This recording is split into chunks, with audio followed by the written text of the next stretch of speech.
can't talk about the run today without talking about the whole week. It has been an unbelievable roller coaster of emotion, and I'm drained. Number one, I'm glad to be here in the snow at the summit. I just love Pikes Peak, and it's so great to make it here because we're in a Tesla with unplugged performance. They are the Tesla tuner, kind of like AMG with Mercedes or something.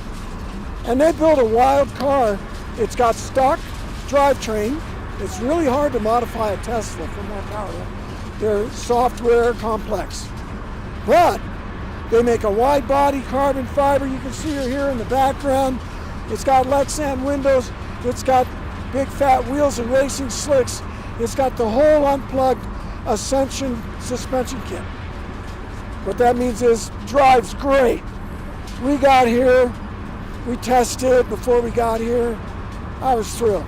We went out first day in qualifying, first by a mile. I've never driven such a great car at Pikes Peak. And then day two, we did the top section up here, and first run, I lost it. It was a rookie move. Going too fast too soon. There's a big bump in the bottomless pit. I knew about it. I've been up here before. I know it's worse. I was all over it. But it's kind of like the car was so great the first day, I was over anxious the second day. And thinking I was being careful, no. We hit that bump and it's like, whoa! Pretty soon I banged the wall and really wrecked the car. This car, that car. And the team said, oh no, we're doing this race. And they worked 48 hours straight, all night and all day, with a lot of help from some locals at a place called Euro Cars, 2 Tesla trained body guys I got hooked up with by Joe Brenner over at Porsche Colorado Springs. He was like, it was like the cavalry came running over the hill to rescue you. And these guys, the crew guys on Unplugged Performance, Eddie and Craig and the leader Ben Schaefer, and then Brian and Christian, they really rebuilt the whole car. With a Tesla, you can take off pieces. So you know what they did? They bought another car and took off the pieces and mounted them over here. And Brian redid all the carbon fiber I broke to pieces. Anyway, we finally tested it last night. Worked great. Zooming around a local airport, the only place we could go run flat out a little bit with more help from friends. It was great. Lined up, took off, everything's beautiful. Well, something went wrong. The power cut down to about half. And my fault, because I'm the one who wrecked it. It was perfect up till then. And it handled great, drove great, just didn't go very fast up the hills, not very fast on the straightaways. And for me, the roller coaster goes from, great, we're fast, we qualify first. Oh, I wrecked the car. That was down here somewhere. And then, hey, we fixed it. We're going to race. This is great. To, oh, the car's slow. Something went wrong, directly related to me crashing it. And so it's up, down, up, down, up, down. But my answer to that is I've been racing my whole life. It's always an adventure. You never know what you're going to get, especially at Pikes Peak.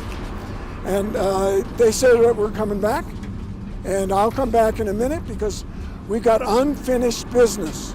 This car is much faster than it went today, and I am dying to do right by the team of Unplugged Performance Racing and go as fast as this thing can go. I think we can get it under 10 minutes. I wouldn't doubt that. And you only were behind Blake by 2 seconds. Is that correct? Of course, his car is not modified like mine. I was kind of supposed to beat him by a lot. Well, not me, but the car has all the unplugged mods. His car is a regular stock Tesla. But it's kind of funny because the 2 Teslas are right next to each other. So far in the standings, we're right next to each other, just 2 seconds apart. So he made a great run. He's a heck of a guy. And, we were really kind of limping and struggling. So he earned it. And we got second. I'll take it. But there's a lot of potential left.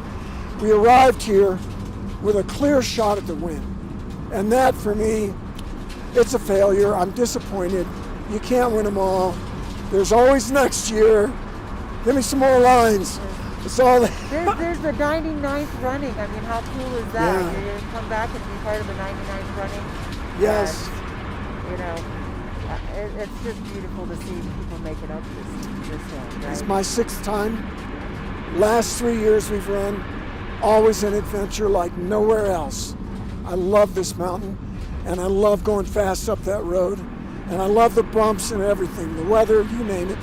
It's all part of the thrill, the adventure, and the fun of racing at Pikes Peak.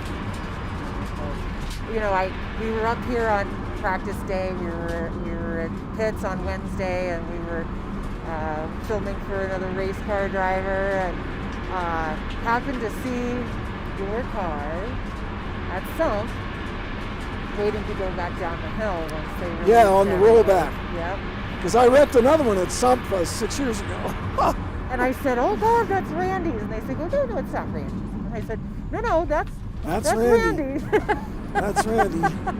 And I'm so glad to see that, and kudos to your team, man. Kudos to the team. Kudos to the team for getting that back on the street. I'm so proud of them. Yep. So proud of them. It's such a team effort here on the mountain, and I know it always is in racing, but kudos to your team. And they were behind me all the way, even though I wrecked their car. I said, Randy, we're going to get you back out there, and they did. Sure did. Well, Randy, congratulations for making it up, and we'll see you back, and hopefully you'll break that 10-minute mark. Yes, ma'am.